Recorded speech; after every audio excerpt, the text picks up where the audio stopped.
충만하기를 간절한 마음으로 소망합니다. 우리 좌우에 계신 분들하고 눈으로 인사하겠습니다. 사랑하고 축복합니다. 하나님의 은혜 가득하세요. 이렇게 인사해 주시죠. 여러분, 오늘 예배를 드리면서 어떤 기대를 가지고 이 자리에 계십니까? 하나님의 임재를 기대하고 은혜를 사모하고 내 마음속에 무엇보다 큰 하나님의 사랑으로 가득하기를 기대하는 그 기대가 있으십니까? 그 기대로 채워지는 이 아침이 되기를 간절히 소망합니다. 예수 믿는 그리스도인으로 살아가면서 우리를 곤란하게 하는 문제들이 있습니다. 근데 사실 우리를 곤란하게 하는 문제가 선악의 문제이기보다는 이 최선과 차선의 문제인 경우가 훨씬 더 많습니다.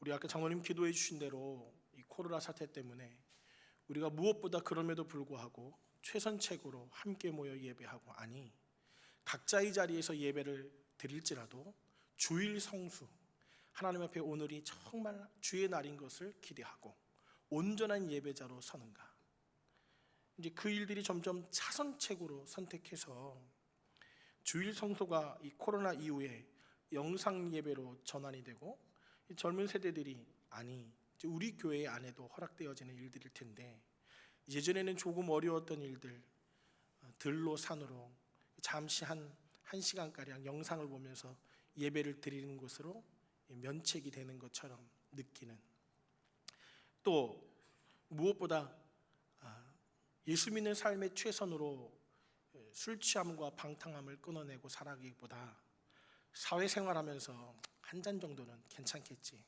라고 여기는 차선책을 선택하는, 무엇보다 그리스도인으로 살아가면서 삶에 우리를 곤란하게 하는 문제들은 선악의 문제가 아니라 이렇듯 최선과 차선의 문제인 것 같습니다.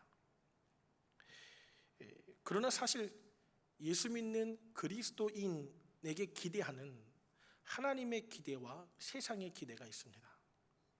하나님께서는 우리를, 하나님께서 보시기에 거룩한 자가 되기를 원하십니다. 내가 거룩하니 너희도 거룩하라. 세상이 그리스도인인 우리들을 바라보는 시각도 거룩하기를 원해요.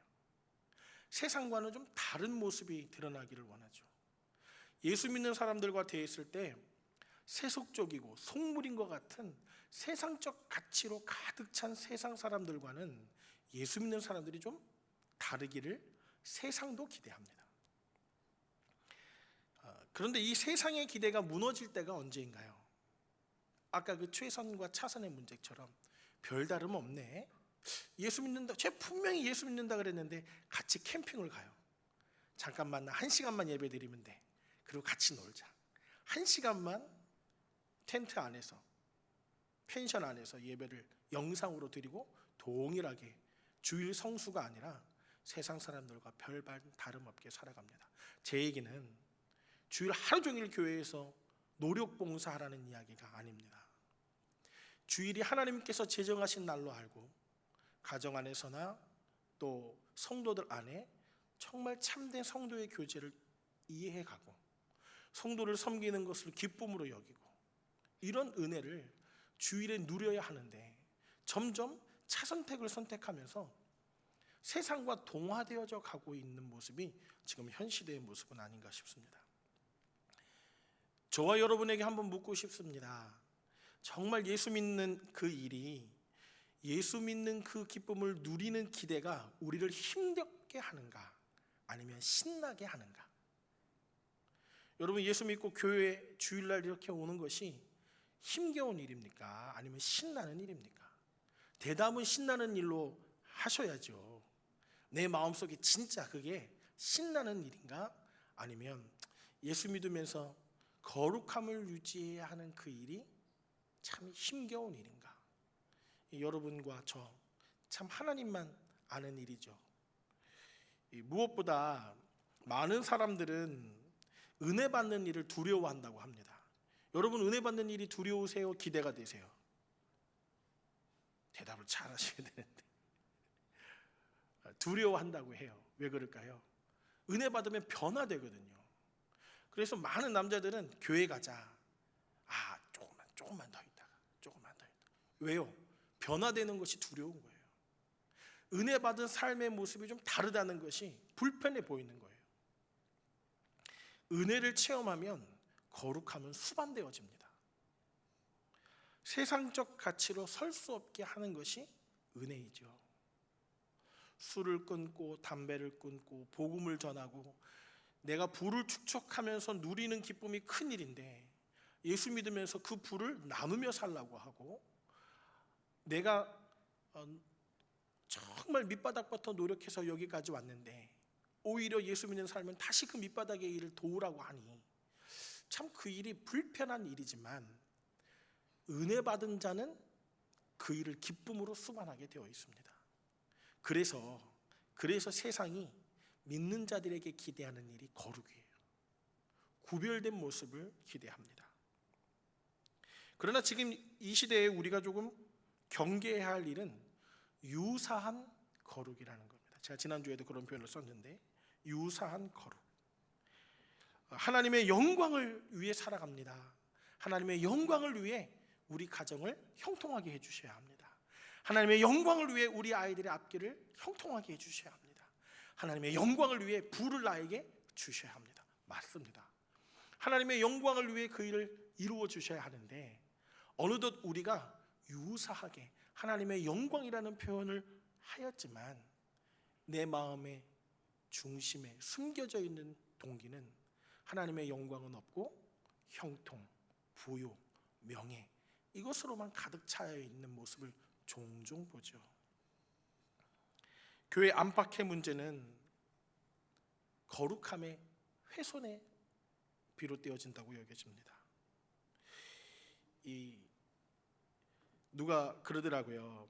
한 법정에서 판사가 교회 안의 다툼을 다룰 때가 가장 어렵다고 해요. 여러분 잘 생각해 보면 교회 안의 다툼은 예배만 드리고 가는 성도에게서 잘 나오지 않습니다. 교회 안에서의 다툼은 중요한 중책의 역할을 맡은 분들이 이루게 돼 있죠. 그런데 이 법정에 선 판사가 가장 어려운 재판이 교인들 간의 재판이라고 해요.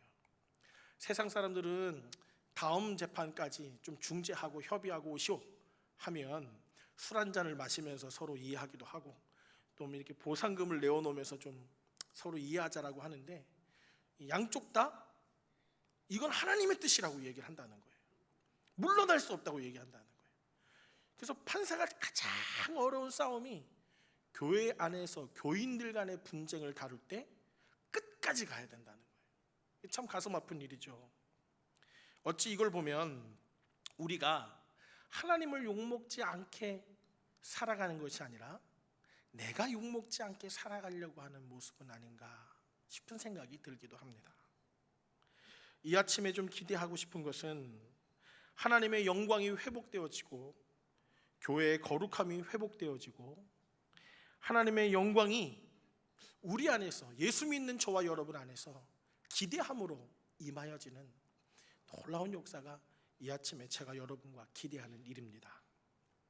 여러분, 우리의 삶을 살펴보면 여러 가지 가치관 속에서 살아갑니다. 첫째는 세상 사람들, 예수님을 알지 못하는 사람들, 물질의 중요, 세속적인 시각을 가지고 가는 사람들이 있고요. 하나님을 알지만 예수를 믿지 않는 유대인과 같은 삶의 모습들도 있고요. 오랜 습관처럼 교육으로 신앙생활이 이루어진 사람들도 있습니다. 이해되세요?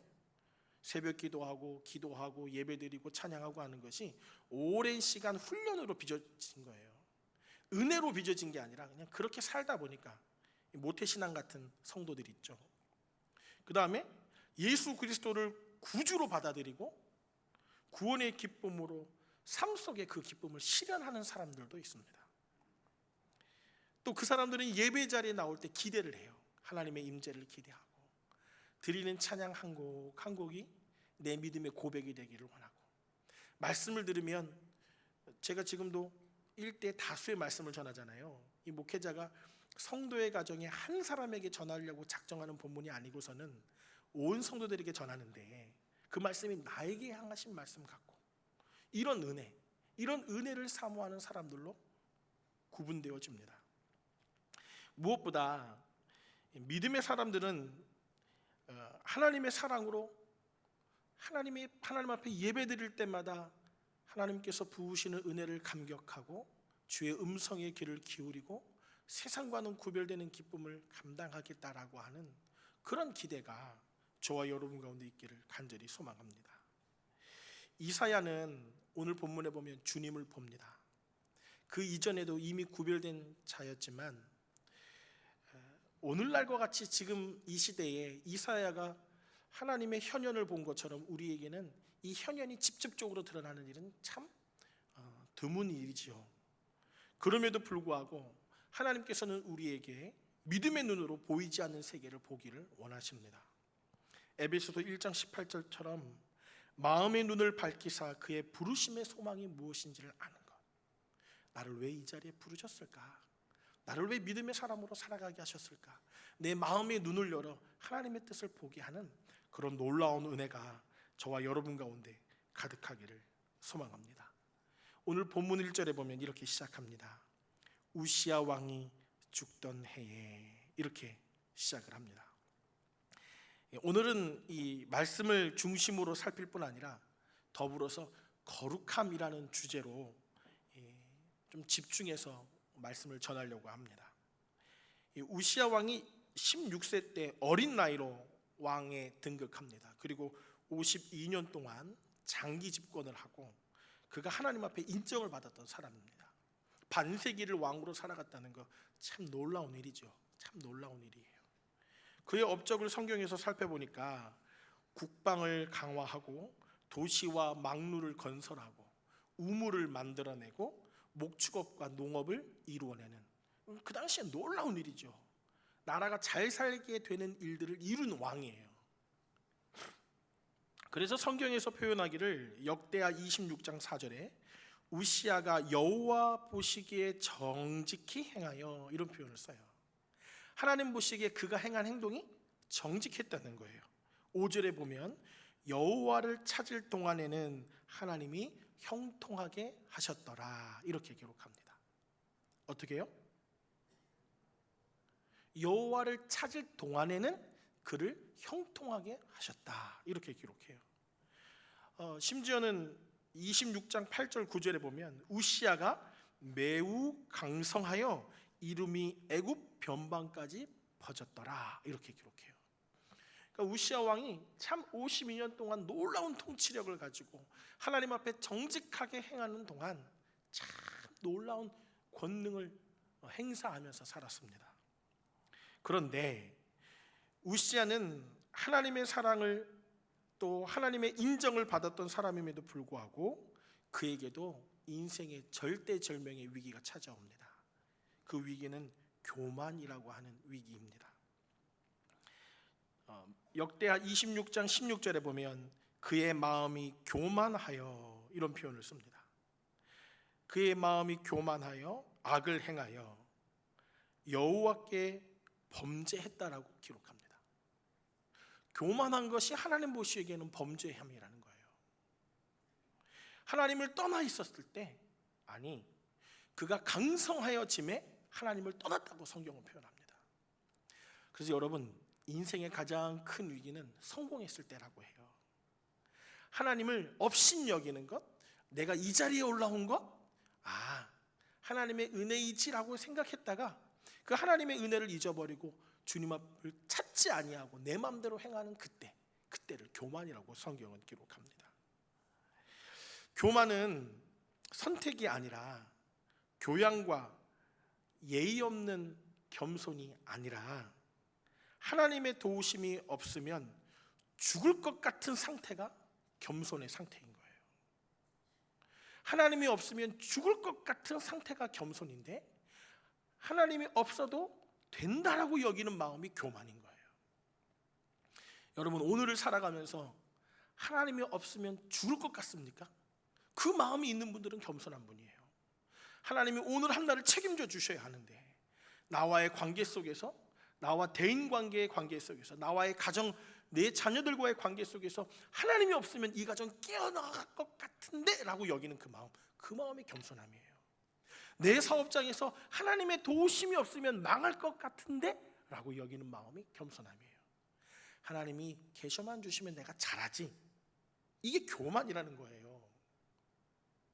하나님이 떠나시면 망할 것 같은 마음, 그래서 하나님의 도우심을 철저하게 기대하는 그 기대가 저와 여러분 가운데 있습니까?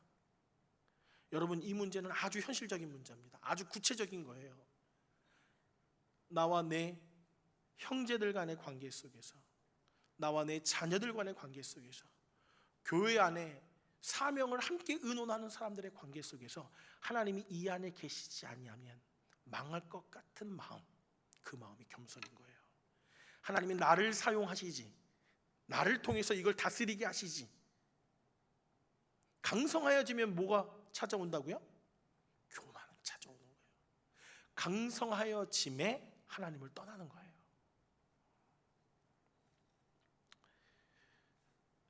사랑하는 성도 여러분, 그가 여호와를 찾는 동안에 하나님께서 형통하게 하셨다고 했습니다. 우시아가 겸손하게 하나님을 찾을 때 형통했지만 하나님을 찾는 마음이 식어졌을 때 그는 금세 교만해졌습니다. 우리 다 같이 19절, 역대하 26장 19절부터 21절 한번 비춰주시죠. 19절은 여러분이, 20절은 제가, 21절은 다 같이 그렇게 한번 읽어보겠습니다. 시작.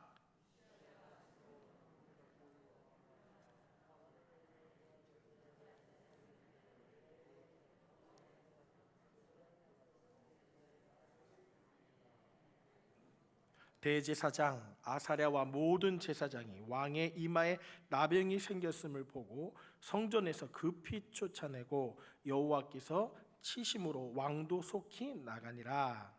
우시아, 같이 읽습니다. 우시아 왕이 죽는 날까지 나병 환자가 되었고 나병 환자가 되매 여호와의 전에서 끊어져 별궁에 살았으므로 그의 아들 요담이 왕궁을 관리하며 백성을 다스렸더라. 여러분, 왜 이 말씀을 제가 읽었냐면 이 우시아가 강성하여진 이후에 그 마음속에 하나님을 향한 열심이 있었어요. 다른 범죄함이 아니에요. 하나님을 향해 제사장들이 향로의 향을 피우는 그 일을 내가 해보고 싶었던 거예요. 하나님 나를 이렇게 이뻐해 주시니까, 하나님이 내 앞길을 이렇게 형통케 해주셨으니까. 선대 왕들을 봐봐. 52년 동안, 아니 지금처럼 업적을 이루는 왕들이 있었어? 다윗 왕의 그런 능력처럼 나를 하나님이 축복해 주셨잖아. 그 교만 속에서 깜빡 잊어버린 거예요.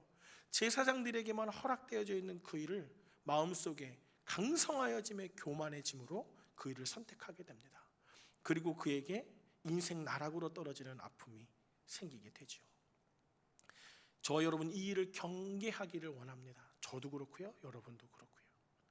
무엇인가 일이 잘 되는 것 같으면 더 하나님 앞에 매달려야 해요. 어떻게? 하나님이 떠나시면 죽을 것 같은 마음, 그 겸손함이 우리에게 필요한 거예요. 관계 속에서 그렇고요, 사역 속에서 그렇습니다.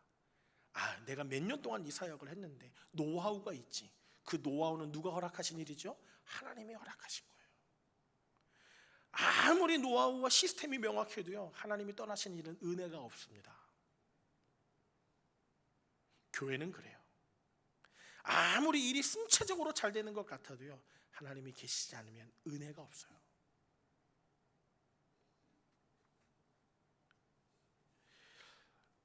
오늘 본문처럼 그렇게 뒷방에서 인생을 끝내버린 우시아가 죽던 해에 하나님의 임재를 경험합니다. 사실 이사야는 참 그의 인생을 보면 하나님께 부르심을 받은 그때에 이스라엘의 멸망을 선포해야 되는 선지자였습니다. 그런데 그가 정말 우시아라고 하는 나라를 잘 다스리는 왕과 함께 살아가는 그때에는 괜찮았어요. 나라가 안전하니까, 뭔가 부와 명예가 있으니까. 근데 우시아 왕이 죽으니까 마음속에 상실감이 생긴 거예요. 이제 어떡하지? 우리나라 어떡하지? 이제 어떻게 되는 걸까? 예배는 어떻게 되는 걸까? 상심하는 거예요. 그런데 그런 상심 속에서 여호와의 성전의 뜰을 밟는데 하나님의 임재를 경험해요. 그래서 하나님의 임재라는 건요, 내가 결정하고 받는 것이 아니라 하나님께서 허락해 주시는 거예요. 여러분, 예배에 지각하는 일 아주 나쁜 일입니다. 혹시 오늘 지각하신 분들 용서하고 들어주세요. 아주 나쁜 일이에요.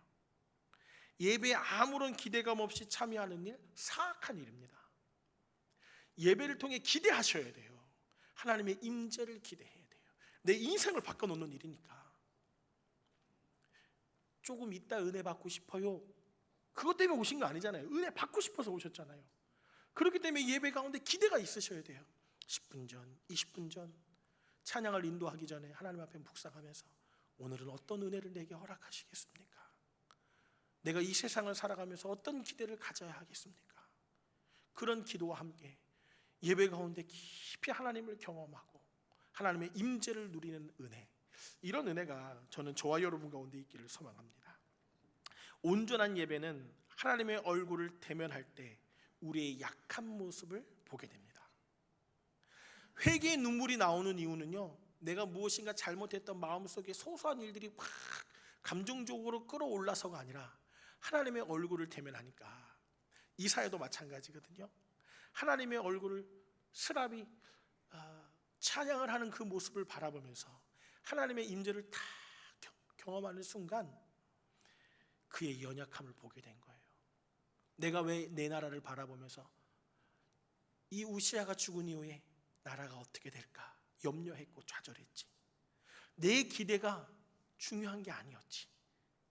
내 욕심이 중요한 게 아니었지를 깨닫는 거예요. 내가 부정한 사람이다. 찬양 중에 자기의 연약함을 바라보고 하나님 앞에 회개하게 됩니다. 여러분, 오늘 우리는 죄진 게 없죠. 그럼에도 하나님 앞에 오면 교회가 맨날 회개하래요. 무엇을 회개하라는 것이냐면 하나님의 임재 속에서 하나님을 기대하지 못했던 일을 회개하는 거예요. 여러분, 복잡한 문제가 있으십니까? 그 문제의 유일한 해결은 하나님이십니다. 참 희한하죠.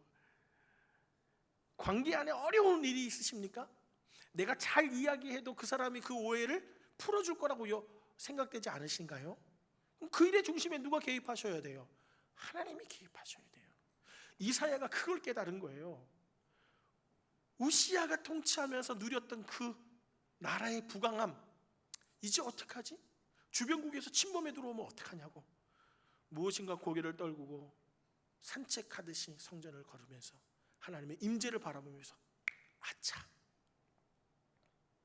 하나님이시지.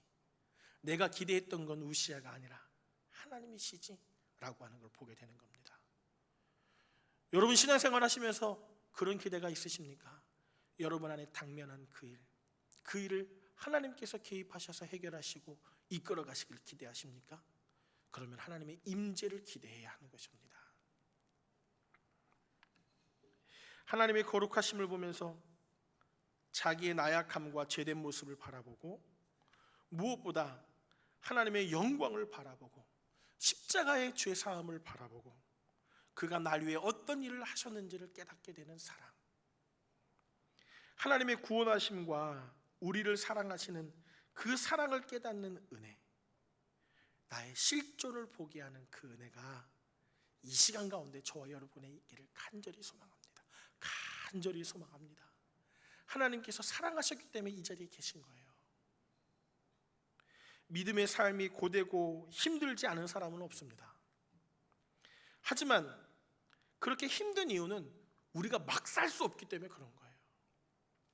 세상을 바라보면서 지금 세상의 국민들이 이 나라를 바라보면서 손가락질 엄청 하거든요. 우리 다 할 수 있어요. 그런데 우리가 해야 될 일은 손가락질에서 멈추는 것이 아니라 이 나라의 위정자들을 위해서 하나님이 어떻게 해요? 개입해달라고 좀 기도해야 되는 거예요. 코로나, 여러분, 우리가 머리로도 아는 것, 여기 의사 선생님도 계시지만 백신이 개발되고 그것이 치료되어도 하나님의 개입이 빨리 이루어지지 않으면 그게 중요한 일이 아니에요. 1년, 2년 안에 쉽게 해결되지 않습니다. 유일하게 이 일이 빨리 종식될 수 있는 이 길은 하나님의 직접적인 개입이에요. 그 일을 세상 사람들은 몰라요. 그렇기 때문에 기도하지 않습니다. 그러나 우리는 미련하게 기도하는 거예요. 그 일에 하나님이 개입해 주셔야 사니까. 아멘이십니까? 사랑하는 성도 여러분, 하나님과의 우리와의 관계를 포기할 수 없잖아요. 그게 거룩이거든요. 그 거룩함을 회복하는 일이 저와 여러분에게 필요한 일이라 여겨집니다. 이사야가 예배의 감격과 은혜를 받고 난 이후에 변화된 세 가지 모습이 있어요. 첫 번째는 변질된 자신의 모습을 깨닫게 된 거예요. 저와 여러분도 그렇게 되기를 원해요. 예수 믿고 은혜 받았다고 했는데 언젠가 변질되어 버린 내 모습을 깨닫게 되는 거.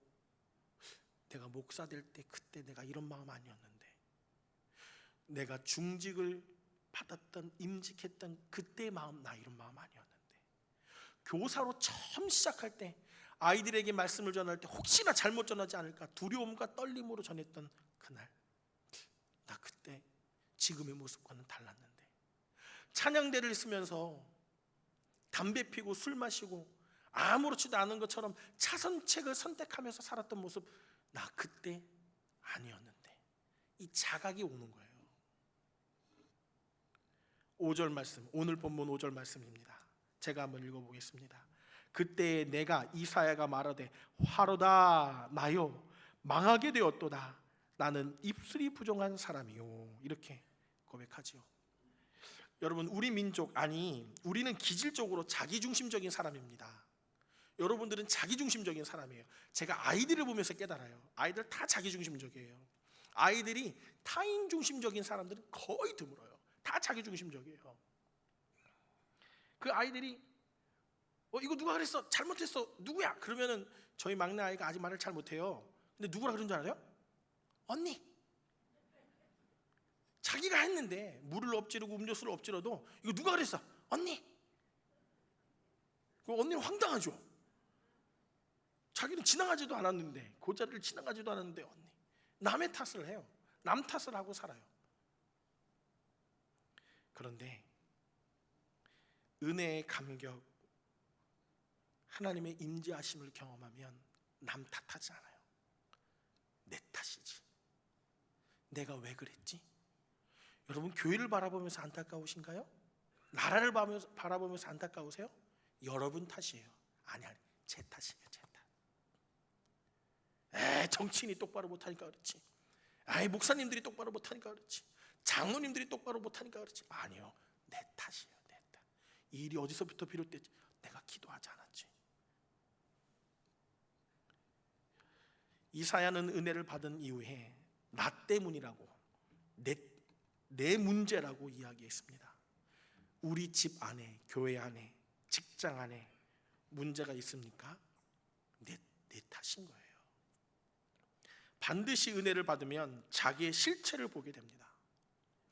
관계 안에서 왜 우리 집이 점점 자꾸 싸울까? 내가 역할을 제대로 못한 건 아닐까? 깨닫게 되는 거예요. 참 놀라운 말씀은 거기에 멈추지 않고요, 오늘 본문 6절 7절에 보면 치유를 경험하게 됩니다. 6절 7절을 제가 한번 읽어봐 드릴게요. 그때에 그 스랍 중에 하나가 부젓가락으로 제단에서 집은 바 핀 숯을 손에 가지고 내게로 날라와서 그것을 내 입술에 대며 이르되 보라, 이것이 내 입술에 닿았으니 내 악이 제하여졌고 내 죄가 사하여졌느니라 하더라. 여러분, 저를 보시죠. 이사야가 뭐라고 고백했죠? 큰일 났다. 나는 망했다. 나는 입술이 부정한 사람이야. 하나님을 경외하고 하나님을 인정하기보다 우시아가 죽은 이후에 사색하면서 이 나라 어떡하지? 큰일 났네. 내가 입술이 부정한 사람이야 했더니 천사가 날개치를 치며 부젓가락으로 숯을 탁 잡아서, 여러분 상상을 한번 해보세요. 그러니까 회개 고백을 잘해야 돼. 그 숯으로 어떻게 했어요? 입을 팍 찢어버린 거예요. 얼마나 큰 고통이었겠어요. 그런데 그 스스로 입을 찢으면서 부정함을 사하게 하신 거예요. 은혜의 경험은요, 반드시 치유를 경험하게 되어 있습니다. 내 탓이야. 제가 그러잖아요. 아까 우리 아이들 얘기했죠. 우리 꼬맹이 중에 언니 했는데 그 언니가 나 아닌데, 내가 거기다 놨으니까 제 잘못이죠 하면 그 죄를 어떻게 할까요? 아빠가 사해 주죠. 걸러 갖고 와. 이렇게 누구도 책망을 하지 않아요. 하나님의 치유를 경험하는 은혜가 저와 여러분 가운데 있기를 간절히 소망합니다. 내 탓이에요 하면 그 고백하는 것도 중요하지만 하나님 앞에 그 문제를 내어놓으면 하나님께서 그 문제를 해결해 가시는 겁니다.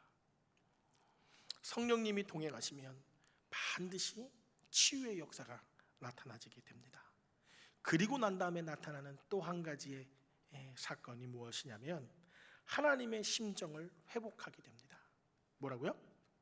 하나님의 심정을 회복하는 것. 은혜의 감격이 있으면 내 자신의 모습을 자각하게 되고, 또 그렇게 자각하게 되면 치유의 은혜를 경험하게 되고, 그 치유의 은혜를 경험한 자들은 하나님 아버지의 마음을 회복하게 되는 거예요. 아버지가 어떤 마음을 가지고 계시지? 라고 하는 것. 8절에 내가 또 주의 목소리를 들으니 주께서 이르시되 내가 누구를 보내며 누가 우리를 위하여 갈꼬 하시니, 이렇게 기록합니다. 은혜가 있는 곳에는 회복이 있고 회복이 있는 곳에는 사명이 있습니다. 여러분, 그래서 교회 안에서 직분을 감당하고 계신 거예요. 먼저는 은혜 받은 자이기 때문에 그렇고요, 은혜 안에서 내 죄가 사하여졌음을 깨닫기 때문에 그 깨달은 은혜의 감격 때문에 사명의 자리로 서는 거예요. 그런 사람들은 그 사명의 자리를 기쁨으로 감당합니다. 은혜를 받은 이사야가 내가 여기 있사오니 나를 보내소서, 참 대단한 고백이죠. 근데 여러분, 저를 한번 보시죠. 이 고백은 우리는 자칫 잘못하면 마치 제가 여러분들에게 누가 하나님의 복음을 위해서 나섰을 것입니까? 라고 물었을 때 일대 다수의 물음이 아니라, 이 물음은 하나님의 임재를 경험하고 하나님의 얼굴을 보고 자기의 죄를 깨닫고 이런 모든 시간이 누구랑 누구의 독대의 관계냐면 하나님과 이사야의 독대의 관계 속에서 나타난 거예요. 그러면 하나님께서 이사야를 이렇게 쳐다보시면서 내가 누구를 보내며 누가 우리를 위해 갈꼬, 그럼 누구 보러 가라는 거예요? 이사야 보러 가라는 거예요. 수많은 사람들과 이야기하신 게 아니에요. 이사야를 바라보면서 이야기하신 거예요. 당연히 이사야가 뭐라고 고백할 수밖에 없어요. 여기 저밖에 없는데요, 제가 가야죠. 사명은 그렇게 이루어지는 거예요. 여러분, 1대 다수로 말씀을 전하지만 은혜를 받고 사명으로 서는 건 1대1의 관계에서 나타나는 거예요. 하나님이 오늘 나에게 그렇게 말씀하시는가? 내가 누구를 보내면 누가 우리를 위해 갈고, 주님 내가 여기 있사오니 제가 가야죠.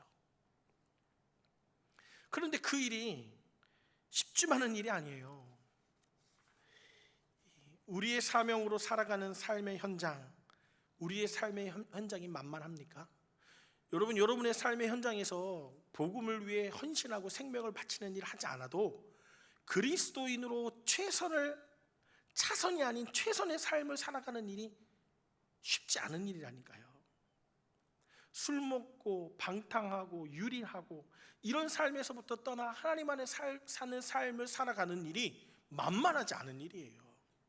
그리스도인으로서 정직함을 가지고 사회의 모든 상황을 바라보면서 네 문제를 남 탓하지 아니하고 내 탓으로 끌어안고 기도하는 일이 만만하지 않다는 거예요. 우리의 삶의 현장은 만만하지 않습니다. 왜 그런가요? 그들은 하나님을 모르기 때문에 그렇습니다. 교회 안에서는 그나마 좀 괜찮아야 되는데, 교회 안에서도 그 문제가, 갈등의 문제가 깊어진다면 교회를 위해 진짜 기도해야 되는 때인 거죠. 세상의 반응은 이와 같습니다. 오늘 읽지 않았던 본문이지만 9절에 보면 하나님께서 이르시되 가서 이 백성에게 이르기를 너희가 듣기는 들어도 깨닫지 못할 것이요 보기는 보아도 알지 못하리라 하여 이 백성의 마음을 둔하게 하며 그들의 귀가 막히고 그들의 눈이 감기게 하라. 그들이 깨닫지 못하고 금방 돌아오지 못해도 그들의 멸망을 선포해야 되는, 여러분, 농사를 지으면 잘 땅을 개간하고 잘 심고 물을 주고 하면 기대하는 일이 뭐예요? 좋은 열매를 맺는 걸 기대하잖아요. 어부가 바닷가에 나가서 낚시를 하던 투망을 던지던 그물을 내리면 많이 걷어줘야지 기쁨이잖아요. 선지자가 복음을 전할 때 하나님께로 많은 사람이 돌아오는 게 기대여야 하는데 그렇지 않다는 거예요. 그렇지 않은 시대인데도 네가 그 일을 감당해 달라는 거예요. 어려운 사명입니까? 쉬운 사명입니까? 아니, 목사인 제가 하나님 앞에 기도하면서, 야, 네가 말씀 전하고 기도하면 성도들의 변화가 일어나고 교회가 성장하고 이런 사명 너 감당할 거야. 이러면 괜찮죠. 사명을 감당할 때 재미나지 않겠어요? 듣기는 들어도 깨닫지 못하고 보기는 보아도 변하지 않는 그들을 위해 넌 그 일을 감당해 줘야겠다. 그게 어려운 거예요. 사명을 감당하는 일은 그래서 어려운 거예요. 사랑하는 성도 여러분, 제가 이런 생각을 해봤어요. 여러분, 교회 앞에 들어오실 때 교회가 열화상 카메라라는 것을 이용해서 여러분의 체온을 측정하고 있거든요. 이게 온도계인 거죠. 온도계는 뭐죠? 여러분, 이제 들어오실 때 여러분의 체온이 37.5도가 넘으면 저기가 삑 하고 가르쳐줘요. 온도계는 지금 온도가 어떤지를 측정해 주는 거예요. 그죠? 그런데 지금 우리 교회는 지금 냉방이 되고 있나요? 안 되고 있나요? 여러분은 안 되고 있는 듯하게 느낄지 몰라도 우리 교회는 잘 되고 있어요. 그럼 저기 온도 값을 줘요. 21도가 넘으면 에어컨 돌아가세요. 이렇게 딱 눌러놔요. 그러면 21도가 넘으면 어떻게 하죠? 에어컨이 막 돌아가는 거예요. 온도계와 온도 조절계는 달라요. 하나님께서 우리에게 원하시는 삶은 온도계의 삶이 아니라 온도 조절계의 삶을 원하세요. 세상과 교회와 관계가 이상하면 이상하다고 삑 하고 소리만 내주는 온도를 측정하는 삶만을 이야기하시는 게 아니라 온도가 너무 낮으면 보일러를 돌려서 온도를 높이게 하는 삶, 온도가 너무 높으면 에어컨을 틀어서 온도를 낮추게 하는 삶을 우리에게 원하시는 거예요. 온도 조절계의 삶을 살기 원하시는 거예요. 그것이 사명입니다. 온 성도가 거룩함이 회복되고 하나님의 은혜를 입으면 사명으로 살아가게 되면 그 사명은 대화자가 됩니다. 많은 사람들과의 관계를 이루게 하고요, 관계를 깨트리는 일이 아니라 관계를 세우는 일을 하게 해요. 하나님의 관계를 깨트리게 하는 게 아니라 하나님의 관계를 세우게 하는 일을 하는 거예요. 목자의 사명이 뭐죠? 하나님의 관계를 세우게 하는 일을 하는 거예요. 목사의 사명이 뭐죠? 성도들과 하나님과의 관계를 세우게 하는 사명을 감당하는 거예요. 거룩함에 참여한다는 것은 결단과 변화를 일으키는 일이라 여겨집니다. 그것으로 인해 발생하는 불편함을 감수하는 거예요. 거룩하게 산다는 것은 불편하게 산다는 거예요. 직장 안에서 예수 믿는 사람으로 거룩함을 드러내는 거예요. 불편함을 감수하는 거예요. 여러분, 요즘엔 더 예수 믿는다는 것을 드러내기가 어려워요. 요즘 시대에는. 그래서 제가 그러잖아요. 한번 공익 광고를 보면서 정말 충격을 먹었어요. 직장 상사들과 이렇게 밥을 먹으면서 크리스찬인 자매가 눈치를 이렇게 봐요. 옆에 있는 분들 눈치를 보다가 그분들이 국을 떠먹으려고 숟가락을 딱 담는 순간 눈 딱 감았다 떠요. 기독교 공익방송이었는데 거기 뭐라고 그 자매가 표현하냐면 하나님 내 마음 아시죠? 이렇게 써 있어요. 그러니까 그렇게 대어놓고 기도하는 것이 불편한 내 마음 아시죠? 대놓고 기도해야 되는 거예요. 그게 마치 되는 것처럼 그 광고에서는 해준 건데 기도해야 되는 거죠. 그 불편함을 감수하는 삶을 살아야 되는 거예요. 사업을 하시면서 여러분이 그리스도인이라는 것을 드러내야 돼요. 그래야 탈세할 수도 없고요, 남들보다 얹혀서 그 일을 처리할 수도 없고요, 깨끗한 부자로 살아가는 일을 결정하셔야 되는 거거든요. 세상 사람들과 별반 다름없이 부를 축적하면서 나는 하나님이 주신 축복이야, 세상 사람들이 손가락질 한다니까요. 세상 사람들처럼 시기와 질투 속에서 살아가면서 나는 예수 믿는 축복이야, 손가락질 한다니까요. 불편함을 감수하는 삶이 거룩한 삶이에요. 우리가 사는 곳은 세상입니다. 세속의 영역에서는 필연적으로 갈등과 대립의 과정이 반복되어져 갑니다. 어떠한 면에서는 거룩하게 산다는 것이 하나님을 믿고 살아가는 사람들에게 훈련과 같아요. 훈련과 같아요. 근데 그 훈련을 기쁨으로 감당해내 주시기를 간절한 마음으로 축원합니다. 거룩하지 못한 사람들, 거룩하지 못한 일 가운데 거룩함을 드러내야 할 사람들이 저와 여러분이에요. 성경에 우리를 그렇게 표현하죠. 너희가 세상에 소금이 되라. 맛을 잃어버린 그곳에 맛을 내고 어두운 곳을 밝혀라. 비슷한데 그렇게 할 수 없잖아요. 내가 맛이 없는데 맛을 낼 수 없잖아요. 그런 거룩함을 드러내는 그런 믿음의 성도들이 오늘 이 아침 모두 되시기를 소망합니다. 이제 말씀을 마치려고 하는데요, 우리에게 주어진 숙제가 있습니다. 거룩하게 살기 위해서 적용하며 결단해야 될 일이 있는데요, 우리의 삶에서 거룩함을 방해하는 게으름을 좀 제거해내는 거예요. 무엇보다 거룩함을 방해하는 타협을 경계하는 거예요. 최선의 것을 선택하지 않고 차선의 것을 선택하며 살아가는 그 일을 끊어내는 거예요. 그 타협을 좀 경계하는 거예요. 갈라디아서 5장 19절부터 21절까지의 말씀 한번 좀 보여주시죠. 같이 읽겠습니다. 시작. 육체의 일은 분명하니 곧 음행과 더러운 것과 호색과 우상 숭배와 주술과 원수 맺는 것과 분쟁과 시기와 분냄과 당짓는 것과 분열함과 이단과 투기와 술 취함과 방탕함과 또 그와 같은 것들이라. 전에 너희에게 경고한 것 같이 경계하노니 이런 일을 하는 자들은 하나님의 나라를 유업으로 받지 못할 것이요. 이 성경이 명확하게 기록합니다. 이런 일들로부터 경계해야 돼요.